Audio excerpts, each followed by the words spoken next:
Are using formulas review worksheets. So you can see here I've worked through problems 1 and 2. On the triangle problems, all you have to do is find the area. It's 1/2 base times height. So you take the two numbers, multiply them together, divide by 2. So I don't have the right final answer there for you, but I have the process. And then question 2 is a rectangle, so you're finding the perimeter and the area. Perimeter is where you add all the side lengths together. So there's 2 of each one. So I've shown you 2 different ways to do that, by adding all the numbers or by multiplying the numbers that are repeated by 2 and then adding those. So 2 different ways to do perimeter. And then area is just base times height. So 6 times 2.8 and you get your answer. Okay?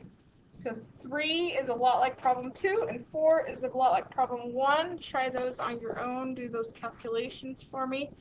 Let's move on to the working backwards problems.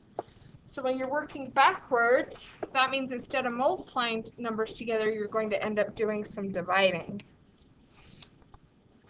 So on question 5, they give us the area, and we need to find the base. So instead of doing base times height divided by 2, to find area, we're going to take area times 2 and divide the number we have. We go 3.3 times 2, so I'm just going backwards from the formula. So that would be 6.6. Then I'm going to take 6.6 and divide 2.1, and that's going to give me the base. So just do that math. So I did 3.3 times 2 is 6.6. I did that part for you.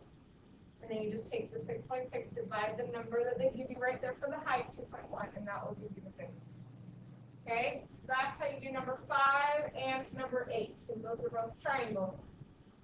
Number 6 is a rectangle, so that one's super easy, because all you have to do is take 82.5 and divide by the number you have, which is 11, and that will give you the number you don't have, which is that one right there, right? So that's all you have to do for that. And problem 7 is exactly the same process. You take the area, which is 31.4, you divide the 5.6, and you get the other side. That one happens to be a square as well. It doesn't say that, so you don't know that at first, but you'll find out.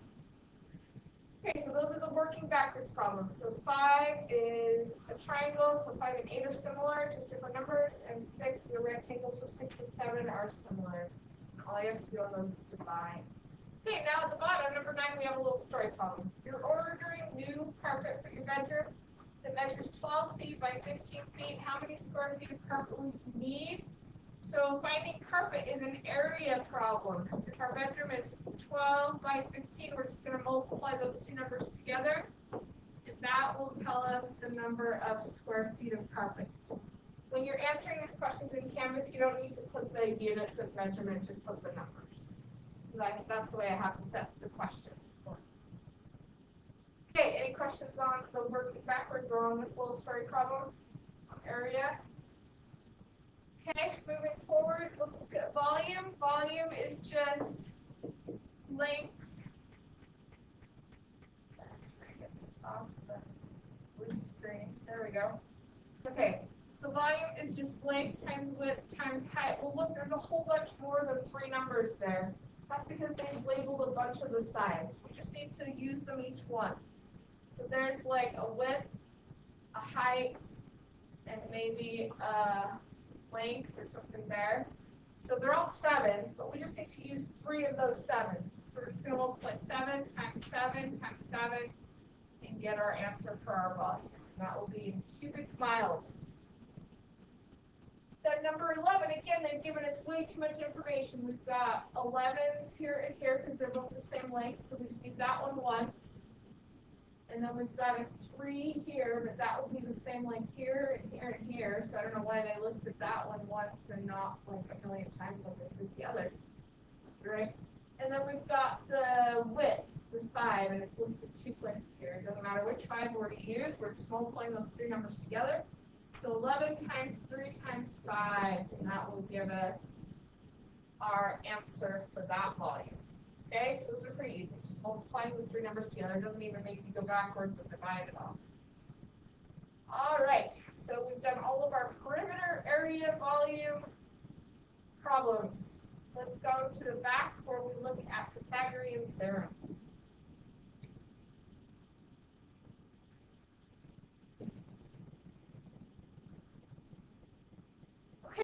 number 12 shows us a picture of a triangle.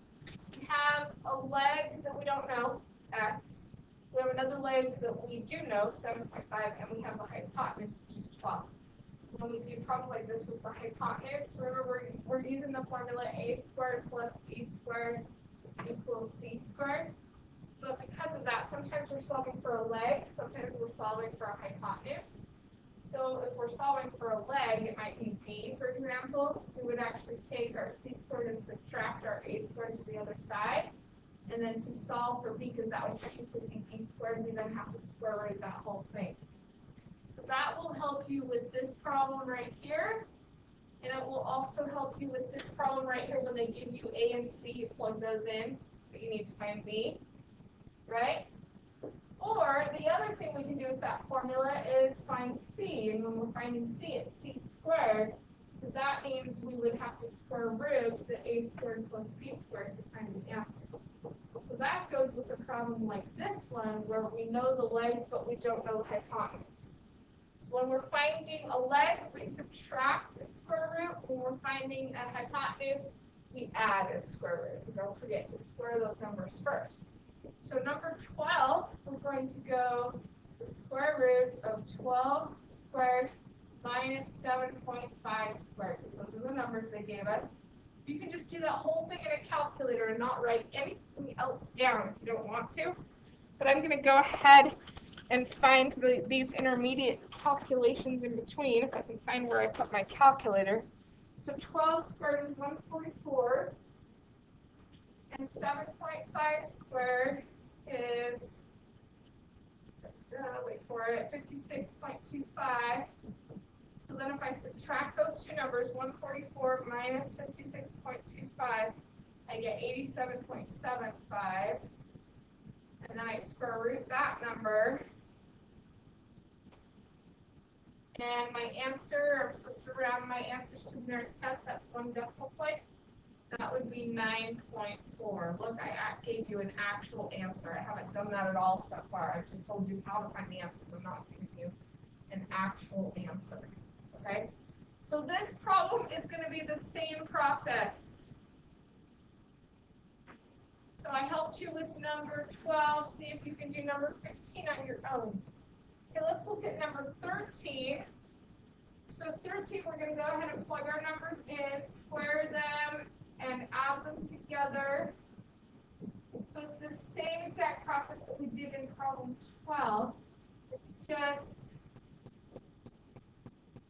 that we're adding instead of subtracting. So like I said, you can do that all in your calculator at the same time, or you can go step by step. So that would be 112.36 for my 10.6 squared. And then 8.6 squared is 73.96. So add those two numbers together. So 112.36 plus 73.96, and that gives me 186.32. And then if I square root that answer, I get 13.64990.842. Just going to round it to 13.6 to one decimal place. There's my answer. And this problem over here is going to be similar to question 13, because again, they give you the two legs that you find the hypotenuse. So you can do that problem the same way. You can draw a picture if you want to. You don't have to, but you can if it's helpful.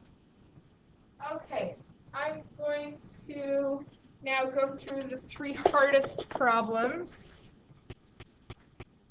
Yeah, I'll just keep talking. I was going to maybe pause my video and do a different video, but I'm just going to do this all together. Okay, a ramp is placed from a ditch to a main road. So the ditch, you're trying to get out of the ditch to get up to the road, right? Or something. Maybe it needs to be like more up to the road. So here's the road up here. Here's a ditch on the side of the road. that someone's trying to get out of. So there's a ramp being built there to get out of it, right? Okay, so we can say that that's a right triangle. So the main road is 3 feet above the bottom of the ditch. So that's 3 feet there. And the length of the ramp is 15 feet. Now, I got really confused by this because I don't know if they're saying that this number is 15 and we need to find this one, or if this number is 15 and we need to find this one. What do you guys think is the right way to do it? Since I wasn't sure, guess what I did in the answer key for this problem on Canvas? I put both answers because I didn't know which way they wanted it done. So I put both answers. So if you got it right, that's because I put both ways in there. I didn't know. Okay, so the way we do this problem, if we do it the one way with these being the legs and that and trying to find the hypotenuse, then it would be the square root of 15 squared plus 3 squared. So let me do that problem, which gave us 15.3. Or if we're finding the other measurement here, then it would be 15 squared for the hypotenuse minus 3 feet for the other side. When I do that problem instead, I get 14.7. So I don't know which one is right, but either one of them, when you type it in the Canvas, will give you the right answer. Okay, I feel like we can finish these and still have time to clean. Let's do it. Before their game, the soccer team runs diagonally across a field to begin warm up. Now, diagonally, if the width of the field is 90, the width of the field is 90, we're trying to find the length. And the soccer team runs 150. So they run the length that we call the hypotenuse, and we need to find one of the legs. So that's when we do the problem like this. We take our 150 squared, and we subtract the 90 squared, and that will help us find the answer. So I'm not giving you the actual answer for that one, I'm just helping you set it up. While you're doing that, I know I just it's not what I wanted to do. This, move that here, here. Okay, now you can still see it while I do the next one. 2 joggers run 4 miles north and then 1 mile west. So north is usually up, and then west is that way. So 4 miles north, 1 mile west. What is the shortest distance they must travel to return to their starting point? So if they could go straight back to there, what would that distance be, right? So this one is, we know the 2 legs, we're trying to find the hypotenuse. So we're going to do the adding way of doing the Pythagorean theorem. So we have 4 squared plus 1 squared, and that square root, find the hypotenuse, will give us our answer. Now this one technically says round to the nearest hundredth of a mile, so that would be 2 decimal places. Okay, any questions on that? So you're still going to do those calculations. I didn't finish the last step for you. That you need to go put those answers in Canvas when you're done. Okay, now we have an interest problem. Just one interest problem here. How much interest will accumulate on a savings account that has $2,500 at 3.25 interest rate for 9 years? So this is this formula. I equals PRT. So we're finding interest. The principal is $2,500. The rate is 3.25% if you use that percent button. Or remember, you actually need to change it to a decimal point 0.0325. And then multiply that times 9 and see what you get for the interest. Okay? So I'll let you guys finish that problem. Okay, I'm just going to scooch this problem up to the other page. So you can see them both at once. Get back to here. It takes you 5 hours and 15 minutes to drive from Salt Lake to San Paulo State Park. Travel at an average rate of 7 75 miles per hour, how far will you travel to get there? Round your answer to the nearest mile. So this is where we use the formula distance equals rate times time. The rate is 75 miles per hour. The time is 5 hours, 15 minutes.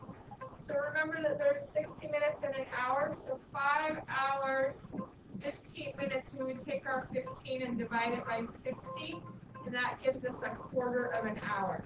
So it ends up being 5.25 hours. Yesterday was the last day of the performance, so congratulations to everyone who was involved. Okay, so now to do the problem, we take the rate, which is 75, and we take the time, which is 5.25 hours, and that will give us the distance. So I'll let you do that last calculation to get that answer. And tomorrow is a distance learning day.